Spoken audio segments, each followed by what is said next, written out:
आज का लेक्चर आपके लिए काफ़ी इम्पोर्टेंट है। ठीक है, आज के लेक्चर में हम सीखेंगे कि एक्शन हमने किस तरह न्यू अपनी मर्ज़ी के एक्शन आपने किस तरह ऐड करने हैं एक्शन मेन्यू में।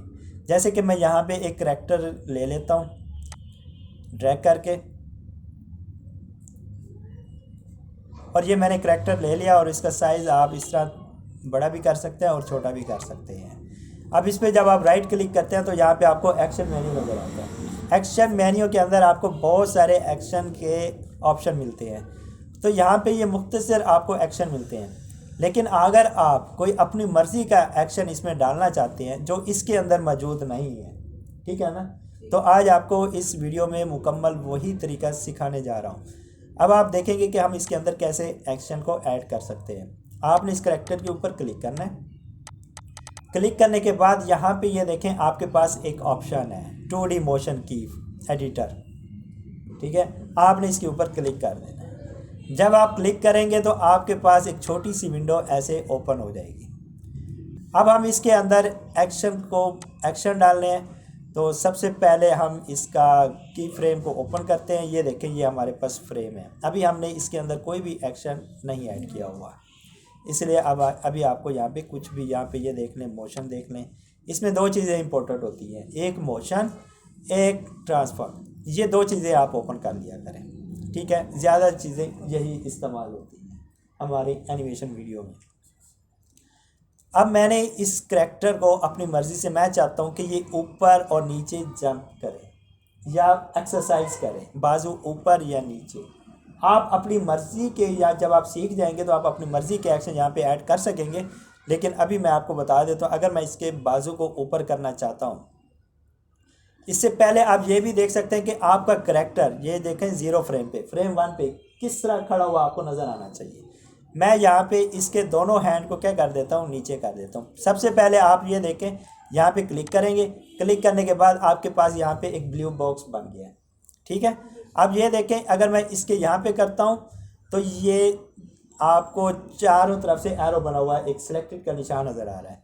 लेकिन अगर मैं इसे थोड़ा सा इधर करता हूँ तो एक मूवमेंट वाला एरो आपको नज़र आ रहा है दायरे में। जैसे ये आपको गोल दायरा नज़र आए तो आपने क्लिक दबा के रखना है और इसको ये देखें हम नीचे कर देते हैं। ठीक है, फिर मैं इस बाजू को नीचे करता हूँ। मैं चाहता हूँ कि जब मेरा 0 फ्रेम पे करैक्टर हो, जब मैं इस, तो वो मुझे ऐसे नज़र आना चाहिए। अब मैं यहाँ पे फ्रेम डालता हूँ।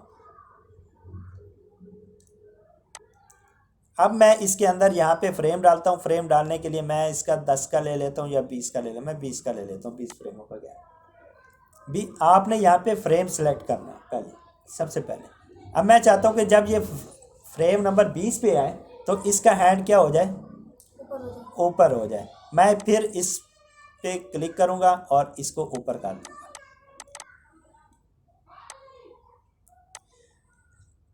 फिर इसी तरह इस पे क्लिक करूँगा और इसको ऊपर कर दूँगा।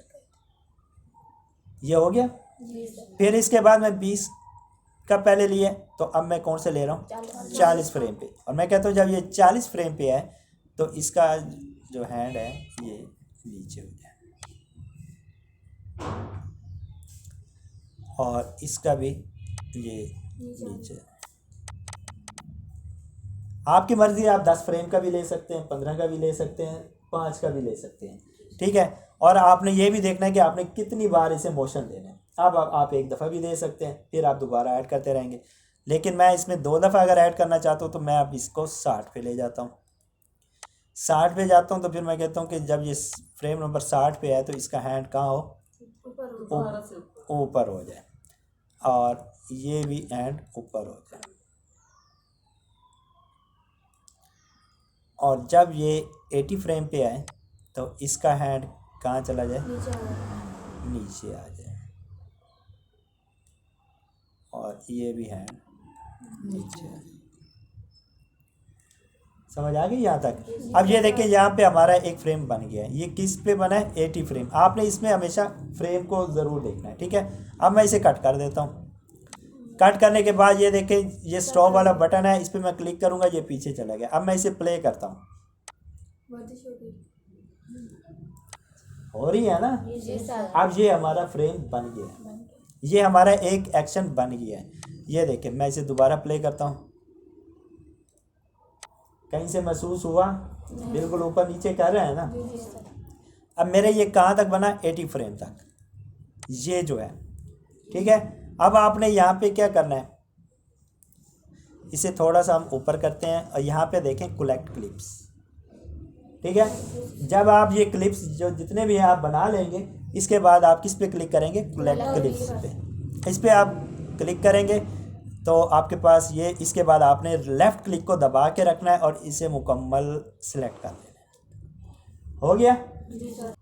यहाँ पे आपने राइट क्लिक कर देना है।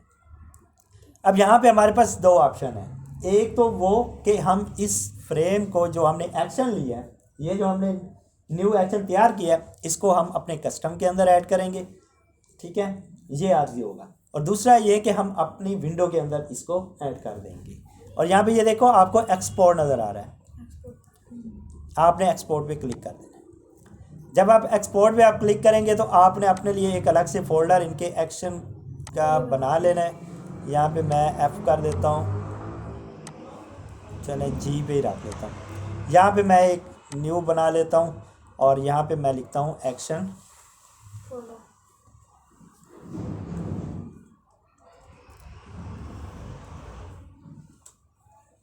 फ्रेम लिख देता हूँ, ठीक है।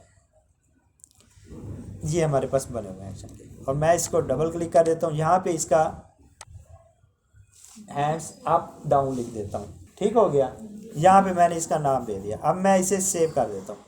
अब ये वाला जो हमने एक्शन किए, ये अब हमारे पास सेव हो चुका है।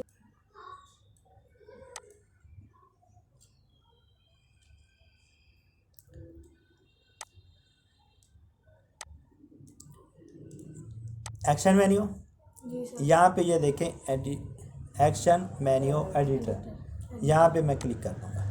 क्लिक करने के बाद यहाँ पे ये देखें प्लस है, मैं प्लस पे क्लिक कर दूँगा।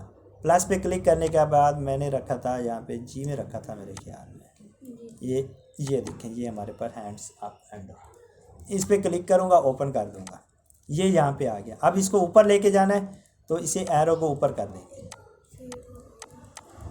नहीं, आप इसको जिस नंबर पे रखना हो ऊपर नीचे, ठीक है ना, लेकिन ये सिर्फ आपको बताने के लिए था।